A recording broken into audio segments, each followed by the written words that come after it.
Hello friends, welcome back to my YouTube channel. मेरे YouTube channel में आप सबका स्वागत है। गाइस, आज का जो हमारा वीडियो होने वाला है वो होने वाला है यूएस वीज़ा अपॉइंटमेंट्स को लेकर। गाइस, बहुत सारे लोग हैं जो मैसेज करके पूछते हैं, सर क्या तरीका है कि अपॉइंटमेंट हम जल्दी उठा लें, अर्ली अपॉइंटमेंट हम लोगों को मिल जाए। तो इसके लिए बहुत सारे लोग मैसेज करते हैं। वो लोग बोलते हैं कि सर कुछ लोग 25,000 30,000 रुपये ले रहे हैं और वो लोग अपॉइंटमेंट कैसे दे देते हैं जल्दी की। तो क्या कोई ऐसा मेथड है या फिर वो लोग अपॉइंटमेंट कहीं से बाय करते हैं? तो भाई ऐसा कुछ नहीं है। अपॉइंटमेंट वो भी सेम उसी तरीके से उठाते हैं जिस तरीके से आप ट्राई कर रहे हैं उठाने की। और अपॉइंटमेंट उठाने की सही टेक्निक क्या है और सही तरीके से अपॉइंटमेंट कैसे उठाई जा सकती है, उसके लिए मैं एक्सप्लेन कर दूंगा अभी। लेकिन सबसे पहले मैं जो एक्सप्लेन करना चाहूँगा वो यही है कि आप सोच रहे हैं कि वो लोग कैसे आपको जल्दी अपॉइंटमेंट प्रोवाइड कर देते हैं कुछ पैसे लेकर। तो गाइज, वो भी सेम मेथड ही यूज़ करते हैं जिस मेथड से आप अपॉइंटमेंट उठाने के लिए ट्राई कर रहे हैं। और दूसरी बात मैं ये बोलूँगा आपको, इसमें सारा खेल सिर्फ मेहनत का है और सही टेक्निक का है। अगर आपको सही टेक्निक मालूम है कि अपॉइंटमेंट उठाते समय किन किन छोटी छोटी चीज़ों का ध्यान रखना है, तो आप भी अपॉइंटमेंट तक जल्दी ही पहुंच सकते हो। उसका कारण ये है कि क्योंकि गाइस अभी आप जैसे स्टार्ट करते हैं अपॉइंटमेंट उठाने के लिए, तो उसमें क्या प्रॉब्लम आती है आपको। आप फटाफट से क्लिक करने की सोचते हैं कि हाँ यार फटाफट से अपॉइंटमेंट मिल जाए, फटाफट क्लिक करूँगा तो ये होगा। आप पेज को कंप्लीट लोड नहीं होने देते, जिसकी वजह से बहुत सारे एरर्स आने स्टार्ट हो जाते हैं। और दूसरी बात यह है, अगर आप कैलेंडर तक पहुंच भी गए हो, जिसमें आपको सबसे पहले ओएफसी बुक करना होता है, उसके बाद में काउंसलर बुक करना होता है। अगर आप वहां तक पहुंच भी गए हो तो भी गाइस उसके बाद में आप लोग क्या करते हो कि फटाफट से क्लिक करते रहते हो, कैलेंडर को रिफ्रेश करते रहते हो कि डेट्स और दिख जाएंगी। कभी आप कैलेंडर को आगे लेके जाएंगे, कभी कैलेंडर को पीछे लेके जाएंगे। तो गाइस, इस तरीके से क्या होगा कि वो काउंट्स चलते रहते हैं उसके अंदर कि आप कितनी कितनी जल्दी और रैपिडली अकाउंट्स आप क्लिक कर रहे हो, और कैलेंडर को बैक मंथ में कितना टाइम चेक कर रहे हो और फॉरवर्ड मंथ में कितना टाइम चेक करो। बैक मंथ मेरा बोलने का मतलब ये है कि जो सपोज कीजिए कि आप भी आज की अभी जनवरी चला हुआ, अभी जनवरी के लिए अभी स्लॉट ओपन है, आप अक्टूबर तक चले गए हो और नवंबर तक चले गए हो, दिसंबर तक चले गए हो, तो आप वो आगे चले गए हो कैलेंडर में। उसके बाद आप सेम उसी टाइम पीछे जब आप क्लिक करते हैं बैक करने के लिए कैलेंडर को, तो फिर आप अक्टूबर से पहले सितंबर, जुलाई, मार्च, इस टाइप से आप अगर रैंडमली अगर आप क्लिक करते जा रहे हो तो नेचुरली बात है कि आपका जो अकाउंट है वो फ्रीज होने के चांसेस बहुत ज़्यादा बढ़ जाएंगे। उसमें क्या होगा कि उसमें आपका पहले तो अकाउंट 24 आवर्स के लिए भी फ्रीज हो सकता है, और हो सकता है कि 72 आवर्स तक आपका अकाउंट फ्रीज रहे।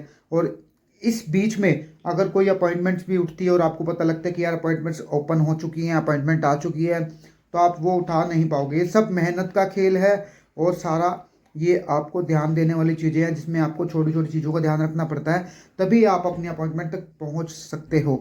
गाइस, मैं फिर से आपको यही बोलूँगा कि ऐसा कुछ नहीं है कि आप सोचते हैं कि लोग 25-25 30-30 हज़ार रुपये ले रहे हैं और वो, लेकिन हाँ ठीक है, वो उनकी मेहनत के हिसाब से अगर आपको ठीक लगता है तो आप पे कर सकते हो। अगर आप चाहते हो कि नहीं सस्ते में कोई काम हो जाए, आप सस्ते वाले भी ढूंढ सकते हो कोई जो सस्ते में आपके लिए मेहनत कर दो। लेकिन इसमें एक रिस्क, सबसे ज़्यादा रिस्क रहता है कि भाई अगर आपने अपॉइंटमेंट के लिए किसी को आईडी दे दी तो भाई वो आपको आईडी नहीं देगा, उसके बाद वो सिक्योरिटी क्वेश्चन चेंज कर देगा, कभी वो पंगे कर, फिर आप वही बात है, फिर से आप बेफालतू की टेंशन में फंस जाओगे। सबसे पहले तो आपको अपॉइंटमेंट की टेंशन, उससे अलग एक टेंशन हो रह जाएगी मैं अपने अकाउंट को कैसे रिकवर करूँ। तो इस टाइप से फंसने से बेटर ये है कि आप खुद से ही ट्राई कीजिए, या फिर आप किसी ऐसे बंदे की हेल्प ले सकते हैं जिसको आप ट्रस्ट करते हैं कि हाँ यार ये बंदा बिल्कुल सही है, ये मेरा अकाउंट नहीं रखेगा या मेरे अकाउंट से कोई छेड़छाड़ नहीं करेगा। तो गाइस, आप ऐसा ज़रूर कर सकते हैं। और बाकी मैं रिकमेंड नहीं करता कि आप किसी अनजान बंदे को आप आईडी दो और वो बंदा आपकी आईडी में कुछ भी गड़बड़ करे, या फिर आपकी आईडी से ऐसी छेड़छाड़ कर दे कि आप बाद में परेशान होते रहो, तो उस चीज़ का कोई फ़ायदा नहीं है। अब बात करूँगा मैं स्टेप बाय स्टेप कि आपने मेथड क्या यूज़ करना है। देखो गाइस, सबसे पहले क्या करना है, जब आप आईडी लॉगिन करते हैं, एक दो चार चीज़ें हैं जो आपको माइंड में रखनी है अपने। सबसे पहली चीज़ ये है कि आपने, पॉइंट नंबर 1 है, ये ध्यान से सुन लेना, आपने करना क्या है, जब आप आईडी ओपन करते हैं 3 सिक्योरिटी क्वेश्चन डालने के बाद जब आप आईडी के अंदर एंटर हो जाते हैं, उसके बाद में आपने ज़्यादा क्लिक नहीं करना है जल्दबाजी में। आपने तब तक क्लिक नहीं करना है जब तक वो पूरा लोड ना हो जाए। जब वो पेज पूरा लोड हो जाएगा उसके बाद ही आपने नेक्स्ट क्लिक का यूज़ करना है। उसके बाद ही आपने प्रोसीड करना है अपॉइंटमेंट के लिए। जब आपको दिखाते हैं या तो रीशेड्यूल अपॉइंटमेंट दिखाएगा आपको अगर आपने ऑलरेडी अपॉइंटमेंट उठा रखी है, और या फिर आपको वो शेड्यूल एन अपॉइंटमेंट दिखाएगा। तो आप यही करें, जब तक पेज लोड ना हो आप तब तक ही उसको क्लिक ना करें।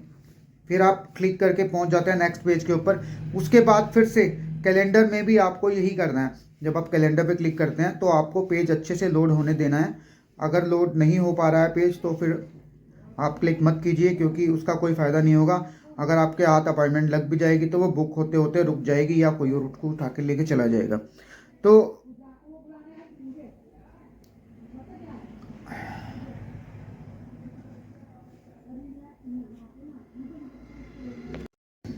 गाइस एक तो ये हो गया जो मैंने आपको बताया कि आपको पेज लोड होने देना है पूरा। उसके बाद में गाइस आपको एक चीज़ का और ध्यान रखना है, जो आपका इंटरनेट का कनेक्शन है वो एकदम परफेक्ट होना चाहिए। वो उसकी स्पीड बहुत अच्छी होनी चाहिए अगर आपको सही टाइम से बुक करना है आपका स्लॉट। उसका कारण भी मैं आपको बताता हूँ क्यों। देखो, अगर आप सपोज कीजिए आप दो दोस्त हैं, आप दो दोस्त एक ही टाइम पर अपॉइंटमेंट उठा रहे हैं, मतलब आप एक ही टाइम पर, ठीक है। आप यूज़ कर रहे हैं 5G इंटरनेट, वो यूज़ कर रहा है 3G इंटरनेट। नेचुरली बात है कि आपके पेज जो हैं वो जल्दी लोड हो जाएंगे, आप जल्दी ही अपॉइंटमेंट तक पहुंच जाओगे, और जिसका नेट स्लो होगा उसको थोड़ा टाइम लग जाएगा पहुंचने में। इसीलिए आपको कई बार ये प्रॉब्लम आती है नो स्लॉट्स अवेलेबल की, ठीक है। तो गाइस अगर फिर भी आपको कोई प्रॉब्लम आ रही है अपॉइंटमेंट को लेके, या फिर आपको समझ नहीं आ रहा है, या फिर आप चाहते हैं कि मैं कोई और वीडियो भी बनाऊं कि जिसमें कि आप समझ पाएँ अच्छे से अपॉइंटमेंट, या फिर आप चाहते हैं कि मैं लाइव डेमो करके दिखाऊं आपको कि किस टाइप से आपको अपॉइंटमेंट्स बुक करने हैं, तो मुझे वो भी आप बता देना, तो मैं वो भी बता दूंगा। लेकिन सारा खेल मेहनत का है भाई। अगर आप मेहनत नहीं कर सकते तो किसी ट्रस्टेड बंदे को आप बोल सकते हैं अपॉइंटमेंट के लिए, अदरवाइज़ तो आप खुद लेंगे तो ज़्यादा बेटर है। मैं अब तो आप लोगों को यही बोलना चाहूँगा भाई कि आप खुद से करोगे तो बेटर है, आपके पास 4 पैसे बच जाएंगे। लेकिन अगर आपके पास टाइम ही नहीं है तो फिर बंदा क्या ही कर सकता है। तो आप बुक कर सकते हैं किसी ऐसे बंदे को जो आपके लिए अपॉइंटमेंट उठा के दे देगा, ठीक है। और अगर इंटरव्यू से रिलेटेड या फिर कोई वीज़ा कैटेगरी से रिलेटेड के डॉक्यूमेंट्स की या आपकी कोई भी क्वेरी हो, आप कमेंट कर सकते हैं। मैं उस पर भी एक वीडियो बना दूंगा जिसमें कि मैं वो चीज़ें एक्सप्लेन कर सकता हूँ जो आप जानना चाह रहे हैं। तो गाइस मिलता हूँ एक नए वीडियो में एक नई इन्फॉर्मेशन के साथ में। नंबर मेरा डिस्क्रिप्शन में है। मैं अपना व्हाट्सएप नंबर, भाई डायरेक्ट कॉल मत करो यार, पहले मेरे को टेक्स्ट कर लिया करो। सबको बोलता हूँ यार, लोग पूरा वीडियो देखते नहीं है, सीधा कॉल कर देता है, फिर मुझे गुस्सा आता है यार। पहले किसी से बात कर रहा हूँ तो बीच में डिस्टर्बेंस होती है। अभी भी मैं वीडियो बना रहा था तभी भी बीच में कॉल आ गया डायरेक्टली। मैंने बंदे को बोला भाई तूने मेरा वीडियो देखा ही नहीं है फिर पूरा। मैं हमेशा बोलता हूँ पहले टेक्स्ट करो। कह रहा नहीं सर मैंने बस नंबर निकाला। मैं कहा भाई देख तो ले यार, जो चीज़ मुझसे तू पूछ रहा है वो मैं ऑलरेडी एक्सप्लेन कर चुका हूँ उस वीडियो में। उसके बाद तू सिर्फ 2 लाइन सुन के कि हाँ नंबर नीचे है, नंबर सीधा निकाल रहे हो, कॉल कर रहे हो। भाई पहले वीडियो तो देख ले यार कि मैंने उसमें एक्सप्लेन कर दिया है ऑलरेडी जो चीज़ वो जानना चाह रहा था। मैं कहा तू वो वीडियो देख उसके बाद मुझे कॉल करियो। उसने वीडियो देखा, उसके बाद कॉल किया, हाँ सर मैं ये पूछना चाह रहा था, आपने एक्सप्लेन कर दिया। मैं तभी बोला भाई जल्दबाजी के घोड़े पे सवार होकर मत बैठो, आप पहले वीडियो देखो, उसके बाद में कुछ एक्सप्लेनेशन चाहिए तो फिर एक मुझे आप टेक्स्ट कर सकते हो, मैं बता दूंगा आपको। मिलता हूँ एक नई वीडियो में एक नई इन्फॉर्मेशन के साथ में। Bye bye, take care.